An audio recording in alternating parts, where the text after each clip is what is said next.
The question about serving members or serving mission meant that, or implied that you neglect members, and that's not what we're saying there. It really is a pastoral care issue with a small p, not the pastor, but a pastoral care issue. I think one of the things that needs to happen there, or can happen there, is the realization that these small groups in the church, whether they be committees or task force or whatever, can be places of pastoral care and discipleship as well. It takes a little bit of intentionality about it to care for one another in those groups, and that's fine. That ought to be happening there.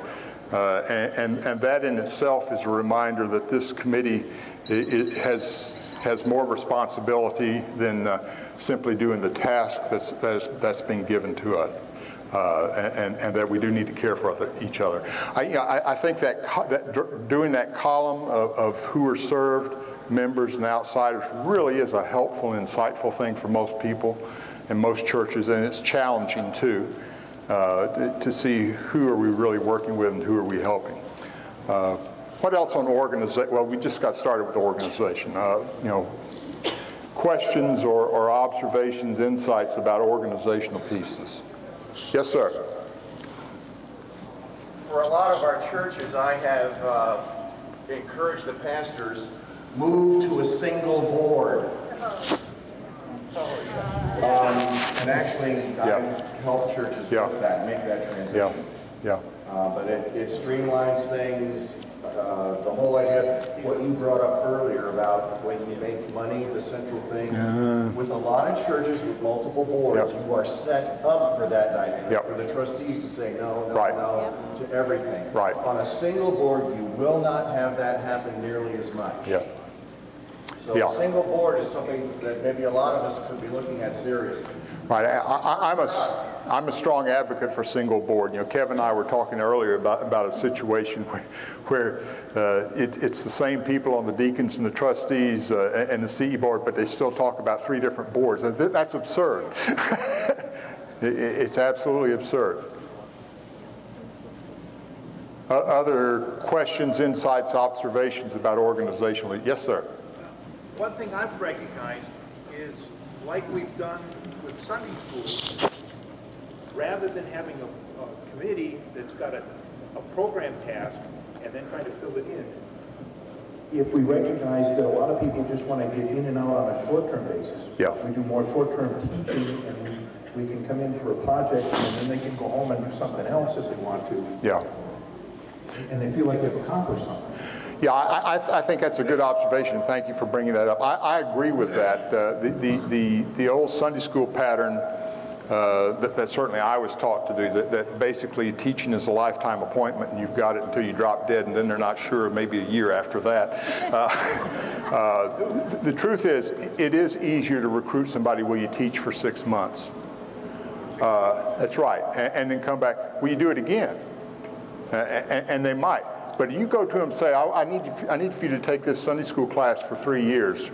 No, that's exactly, and that's a mindset change for us. It really is a mindset change for us. Thank you for sharing that.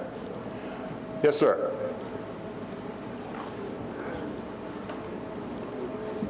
I'm Bill Moyer from the Baptist Church in Westchester. We just changed our format where we have church at 10 o'clock in the morning. And at 11:15, we have Sunday school / small groups. And what we're doing in this year is we're not running an adult Sunday school class, a junior Sunday school.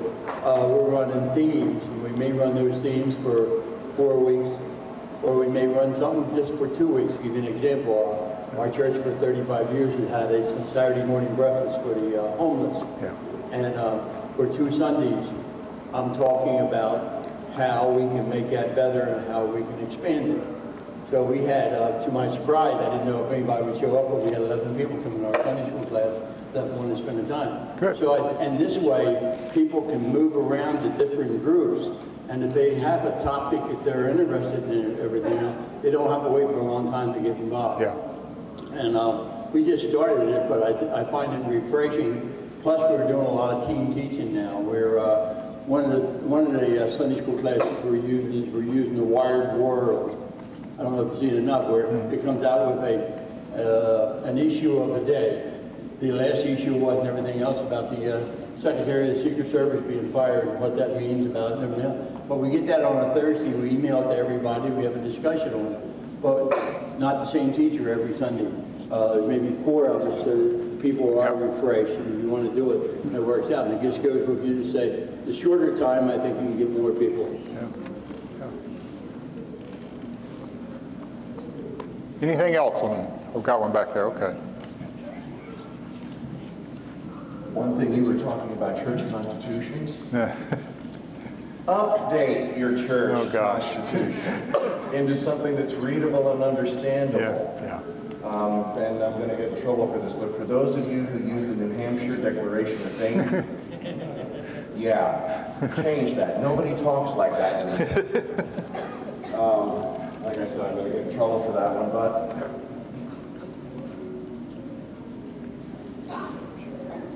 Anything else with that? One up here, Jeff. Or did you have one back there? Go ahead.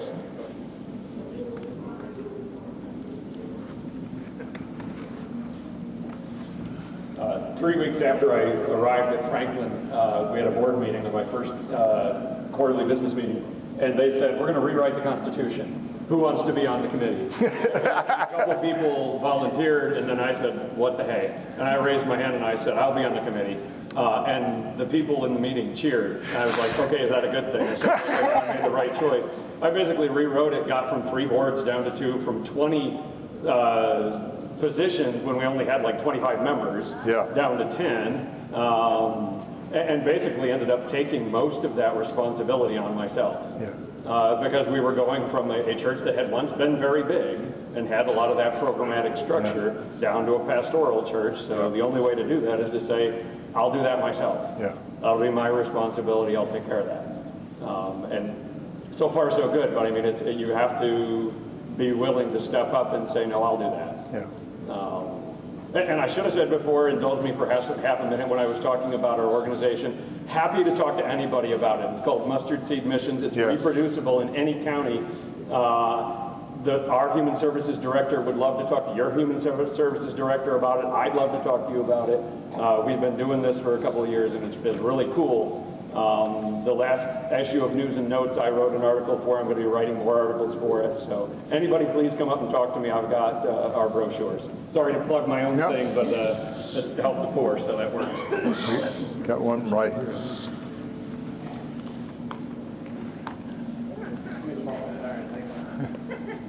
Can't remember the book, but the book, who wrote it, but the book title is Governance and Ministry. Hotchkiss. Hotchkiss. Highly recommend it. Haven't implemented it in my current setting yet.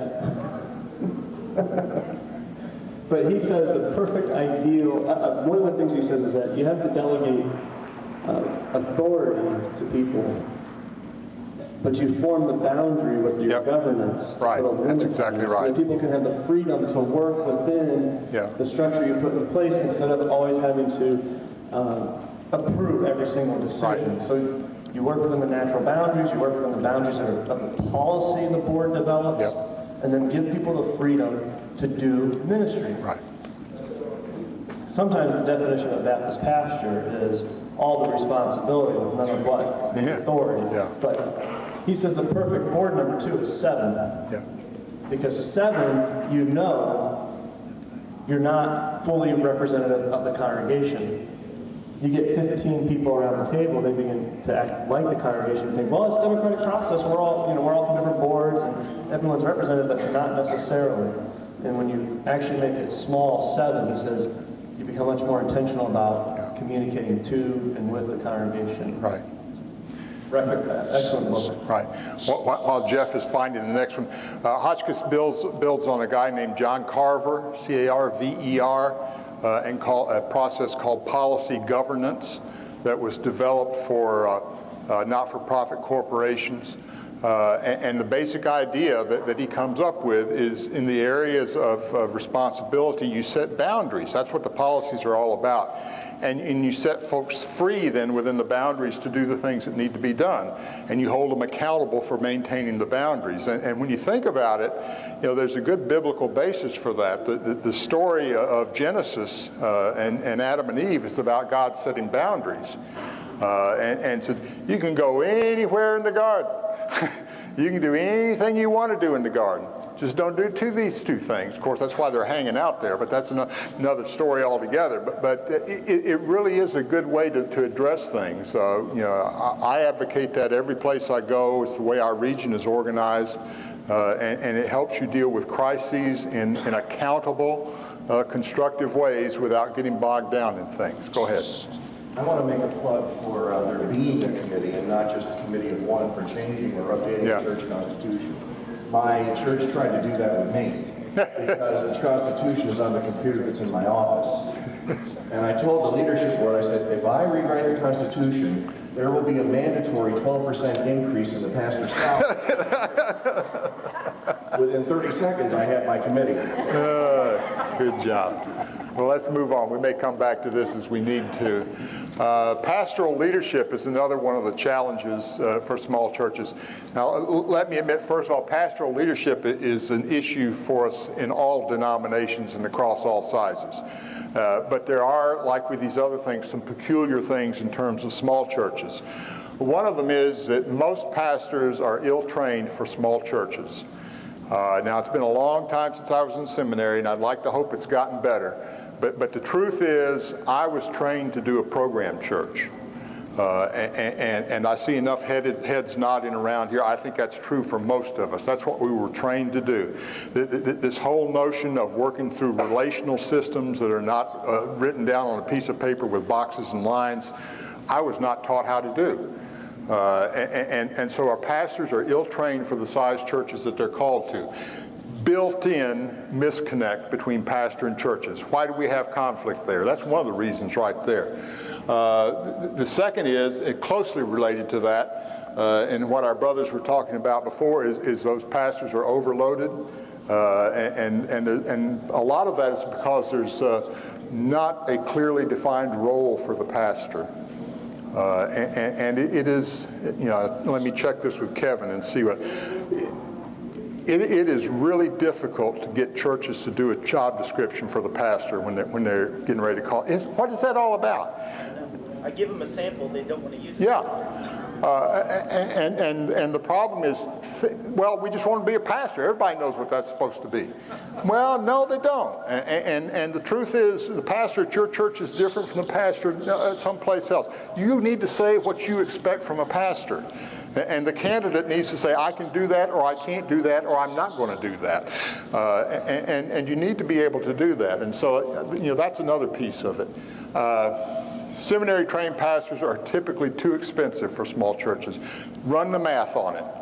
A decent living, $33,000 ain't a lot of money. Anybody can tell you that. You throw in retirement benefits, health insurance benefits, a few other things. The next thing you know, you're at $60,000 or $70,000. That's too much for most small churches. And so they're not getting these pastors. I saw a hand. Okay.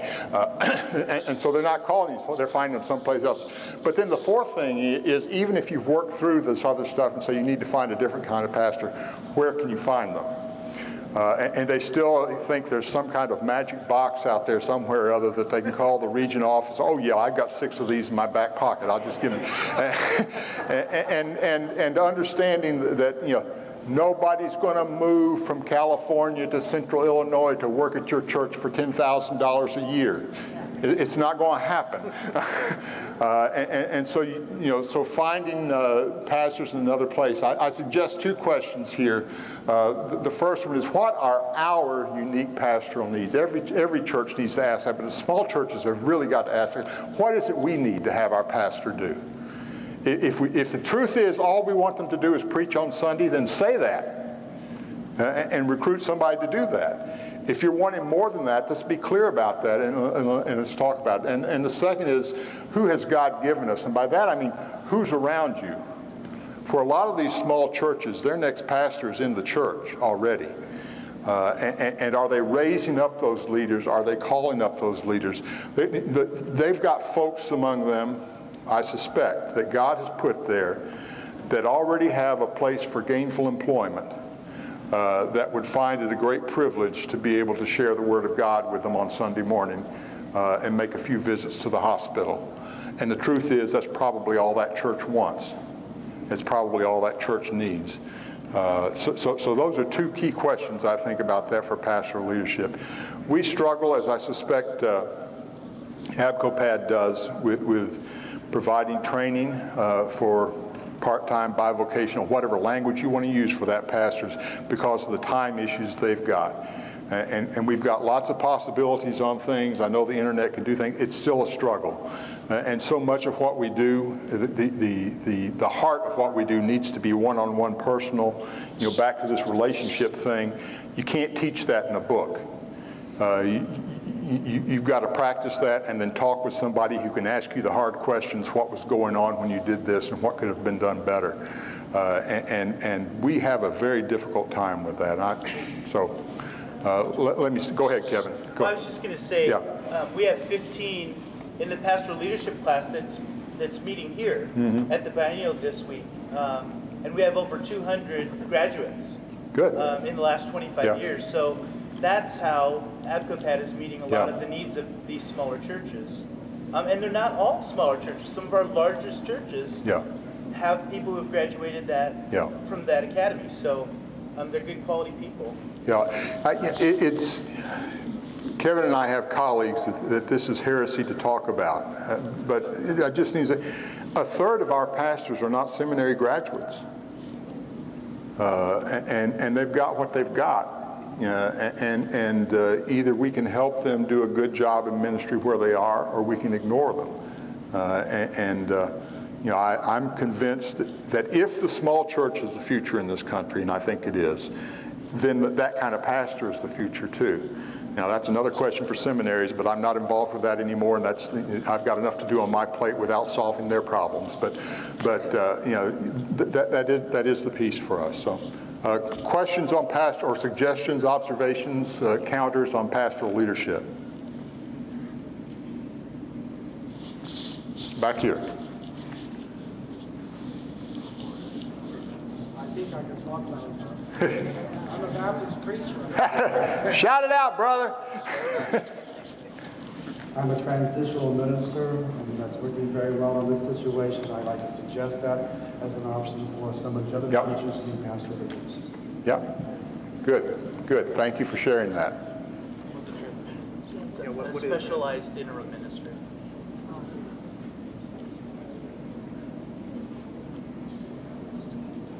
Other thoughts or observations about pastoral leadership? I don't understand what he was saying. Okay, he was talking about transitional ministry. Yeah, what is that? You brought it. I'll let you explain it. Go ahead.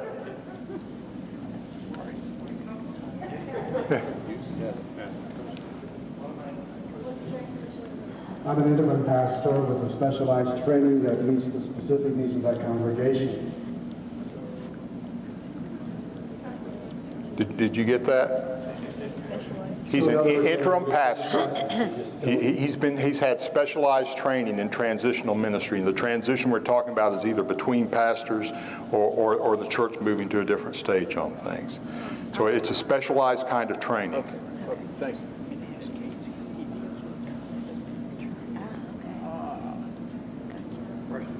We good for that? Okay. Do you have any statistics as to how many pastors are being produced by the seminaries today versus, say, 10, 15 years ago? Are we holding steady? Are the numbers down? The numbers are way down, and I don't have them in the top of my head, but they're way down. Go ahead. I'm sorry. I didn't mean to interrupt you. What do we have to look forward to in the future? Yeah. The seminary attendance is way down compared to what it was previously. And I know the numbers are out there. I don't have them on the top of my head, but those are accessible. Seminaries are closing just like churches are closing.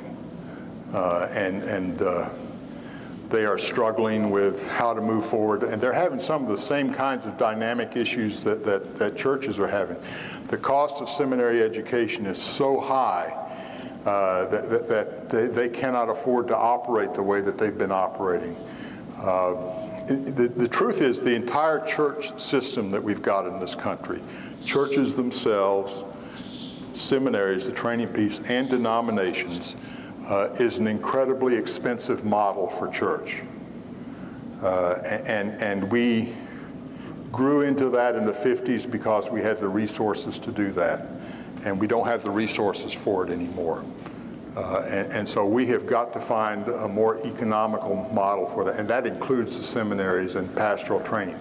I'm an old educator, and I'll admit I'm an old codger on that, but I think there's a serious place for pastoral education. I think we have not found the right model yet, but I do know the resident campus that folks are dropping $10,000, $12,000 a year for is not it. We've got to find something else. I don't know, are there any seminary people here to argue with me about that?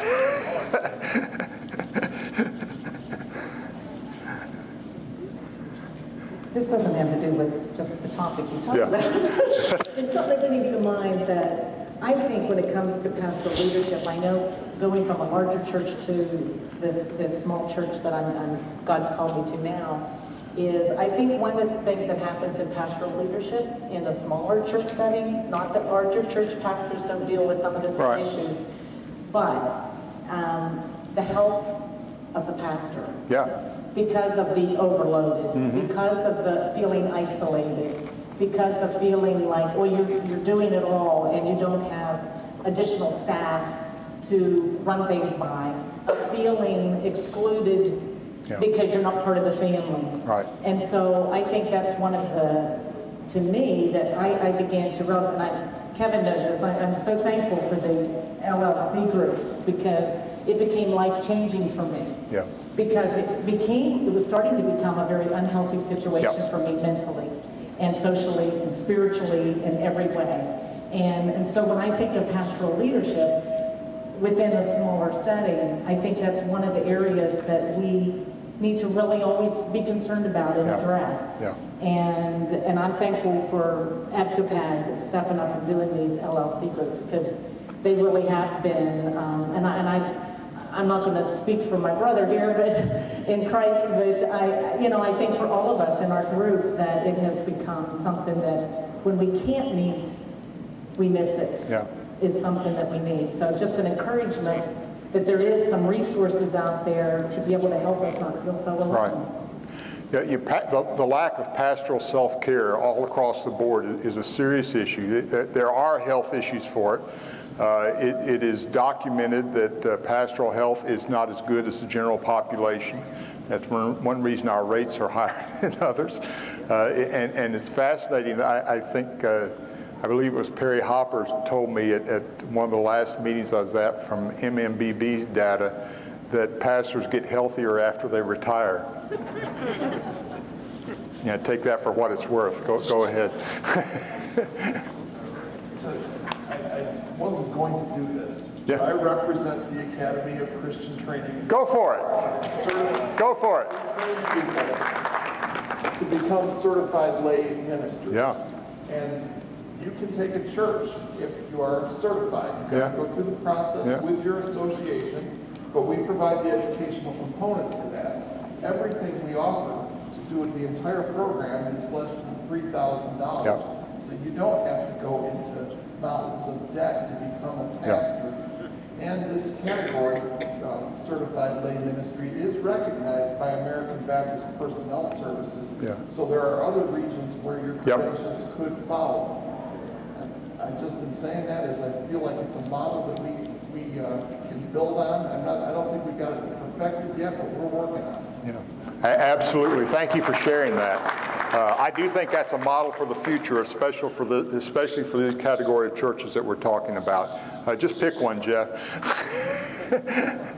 Just in terms of not being properly trained and having the ill-defined roles, I want to go back to what you shared this morning. about the boiler breaking. Yeah, And about Ralph and about Dan. yeah, Now, you're in that church, you haven't been trained to work leadership Nope. in that kind of a setting. nope, But what if, since you're not going to be the leader there Yep. in that church, what if you can be an influence on Dan yeah, and Ralph? yeah. I mean, that would be a way for That's you right. to get things done, sort of behind the scenes. That's exactly right. Okay. Yeah, and we're just not taught how to do that, or the necessity for doing it. Yeah, In 2006, I graduated from CLI, which is now ACTS. And in our graduating class, we were in Western Pennsylvania, in Greensburg. There were 4 of us from that class that have churches. Because those churches either A, couldn't afford right, a seminary student, graduate. B, in my case, my wife was retiring after 35 years of teaching in the public schools Yep. and having a good pension, and I was able to go Right. to the church at a lower rate. But still, even with all of that from, the CLI and the training we had from that, and I know, Steve, you guys are still working on it, and I know Amy was working on it, and before that, when it was the Pastoral Leadership Institute, they were working on it. You still come out of it with questions, Yeah. especially when we go into the church and they say, "Oh, we need you to do this." What? yeah, What do you mean? Yeah. Well, we want you to do this. So we're getting the training, and I realize that most of the classes are seminary level, but we're not, quote, reverends, we're not ordained, but, sort of, God ordains man. that's going by the way too, but that's another issue. To me, it was a wonderful experience in Yeah. a second career. Yeah. When God kept calling and saying, do this, it's like, Yeah. it's great Yeah. to have done it. Yeah. And that's the only way I think that some of our churches are able to, I know it's the only way really that the church I'm at right now at Penn Hills is able to do it. Yeah. You're the prime example of how these churches are going to be served. You really are. Go ahead. I've got one quick. It'd be great if us pastors who've been at it for a while Yeah. would be a resource. For Yeah. pastors. We need to be mentoring Yeah. each other so that when you've got a question and you're saying, I don't know what to do with this, you can call one of us Yeah. and we're able to say, you shouldn't be doing that. Or this is how Yeah. I've done it. Or but our LLC, there are a resource for that. Our ministers' councils are a resource for that. But it really is on us older or more experienced pastors to be looking for that and offering ourselves. I've had the opportunity, especially in the last 3 weeks, to contact Mark and to contact Frank, because a problem came up that I was like, how do I handle this? Because this was something that was never broached in classes. It was all, biblical interpretation, sermons, and all. How do I handle this with a particular member of the church? And I'm going to tell you, within 24 hours, I had emails back from Mark, I had phone calls from Mark, I had emails from Frank saying, here's what I would recommend, here's some resources. I can't say enough about the support that I've Good. Good. Amen. Amen.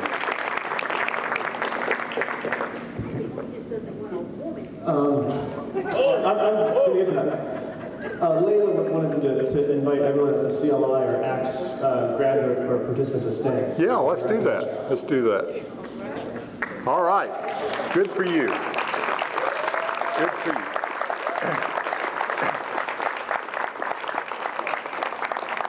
You are the future for these churches. So, can't find, and I think sometimes churches can't find because they're not open to the Spirit. Yeah. And when the Church of England was not ordaining women in the 1700s, Baptists were part of the nonconformist movement at that time who did ordain women. Yeah.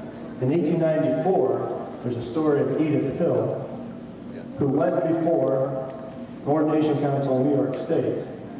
First motion came back, she quoted 85 verses of women in ministry. First recommendation came back and said, well, we will commission you to be an evangelist to the First Baptist Church in Prairie, Kansas, and and if there's not, and in the absence of an ordained person, you can administer the ordinances. And she replied to the congregation, she replied to the council, she says, with all due respect, I am here to be ordained fully. And the man withdrew his motion. You knew it was a man, right? Yeah. He withdrew his motion, and they recommended full ordination. Yeah. She went on to Kansas, and in 3 years there, she baptized 150 individuals. Yeah, that's right. That's right. There's still, if we were doing that in 1897, how come it's still an issue? If they did that in 1890, why is it still an issue? Is the church imitating the patriarchal culture and the misogynist culture that we have, and we're not willing to embrace and accept those who God has called. Yeah. And so therefore we can't find a pastor because we're not trusting the Spirit. Well, that's because you haven't come to Western Pennsylvania. It's still 1897. But they were doing it in 1897. Not Western Pennsylvania. I understand. That was in liberal New York. I know I'm in Alabama right now. I just want to put another plug in for the training program for CLI now ACTS. I'm one who did go through CLI, and after that I did go to seminary. I did go to Palmer. I did the West Virginia program, which works out wonderfully for people. I was pastoring the church while going to seminary. But the point I really want to make is, I did the CLI program, and just while I was here this week, I heard somebody say they're looking at pastors, but they want somebody who's ordained. They don't want a CLI. I am ordained, but let me tell you what I had at Palmer, I'm going to put Palmer down, my research and imagination. The CLI program and my instructors trained me that I feel I was at the top of my classes and in seminary because of what I learned in CLI. We had to learn this stuff about Q, Q.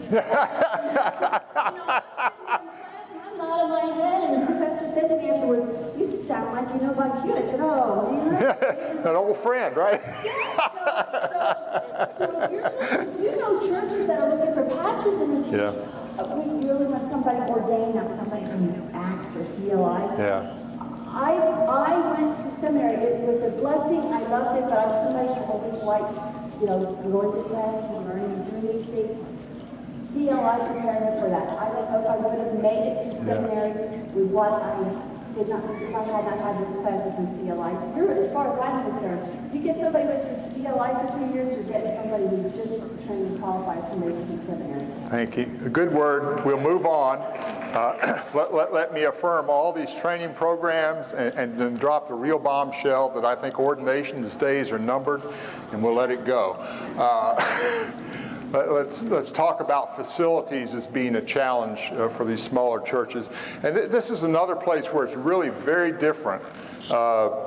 In some of the small churches, especially predominantly the rural ones, the building is not so much an issue because it's being cared for. I mean, those are farmers. They do that stuff. And it's never been overbuilt. It's always been appropriate. It's a different situation. But some of these other smaller churches, especially that category B I talked about, it is a big deal. The building has become an albatross for them. They can't sustain it. I'm talking with a church now that's in the middle of a search, that their church budget is $140,000. That sounds very generous. They're spending $80,000 a year on their building. Problem. Too many of our churches are out of date. Church buildings are out of date, either the heating or the electrical or the plumbing. Access. You start down the list of those things. As a seminary student, I preached at a church that had just gotten an indoor toilet. And the wonderful thing was the only place they could put it was right behind the pulpit, and guess where the door was?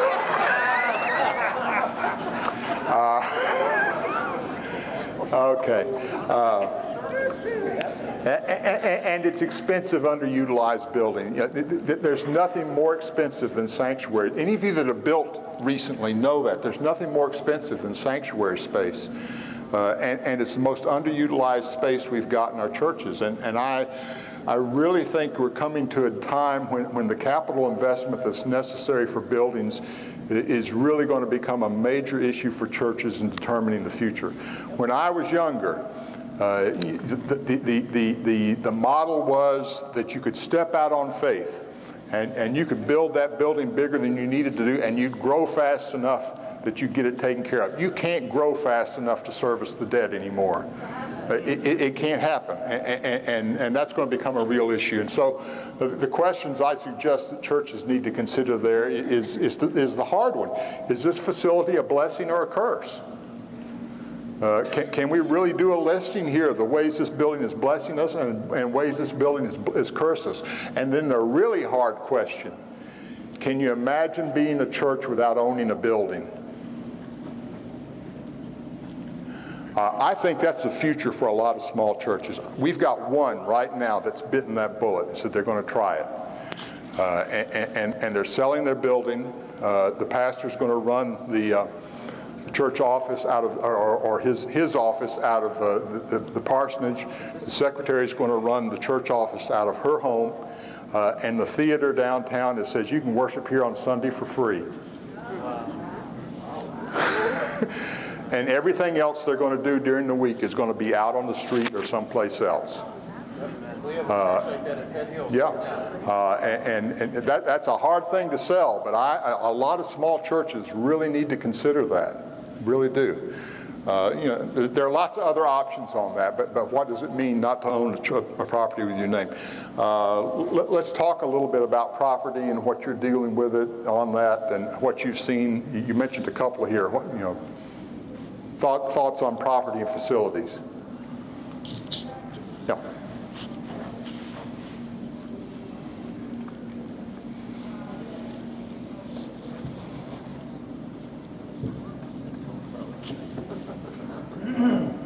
I just want to say a few things. I've raised our family in the Baptist Church in Centerville, which 5 generations.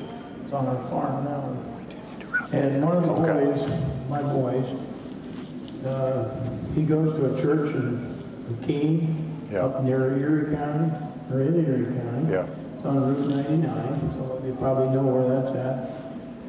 They have 3 church services up in that church, and it was an old building, not an old building, but a building that, who had that one?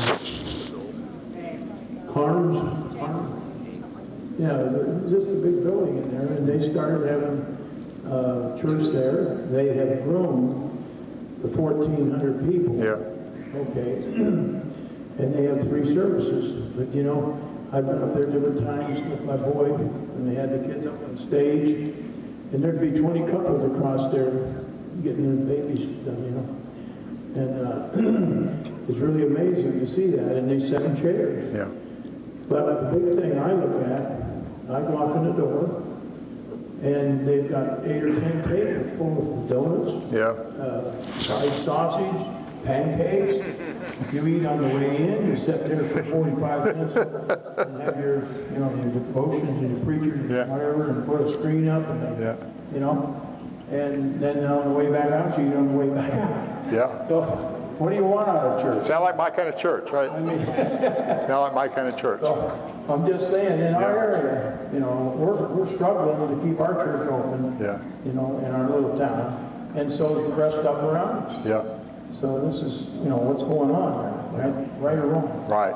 I think the short paper we had prepared is out there. I know it's available. I talk about some options in there for dealing with facility, and I would, it's not exhaustive, but I suggest that to you. Let me do this last piece that we've been all just waiting for, and then and that is the challenge of money that many small churches have. It is true that limited resources impacts everything. There's no point in denying that and pretending it doesn't happen. The answer is to start rethinking about what it is that you're doing. And the second thing is that money can default to the primary driver on everything if you let it. You can't let that be the primary driver. I think the question we need to be asking on that is how can we best be the stewards of the resources that God has given us to do God's mission. I am one of those who is absolutely persuaded that God gives us the resources to do what God wants done. If we're not able to do it, then there's one of two things happening. Either we're mistaken about what it is that God wants us to do, or we're being disobedient about the resources God has put at our disposal. I don't know another option on that. And friends, that needs to be preached and taught in our churches. What is it that God wants us to do? And what resources has God given you that God expects you to turn loose for that mission right now? It needs to happen. Boy, I got a lot. It's been fun talking with you, it really has. And I'm here for the duration. Be glad to talk with any of you anytime. I do know we need to close down because we don't want to miss meal, do we, Kevin? That's it. And so let me just give it back to you, and I'm done, okay?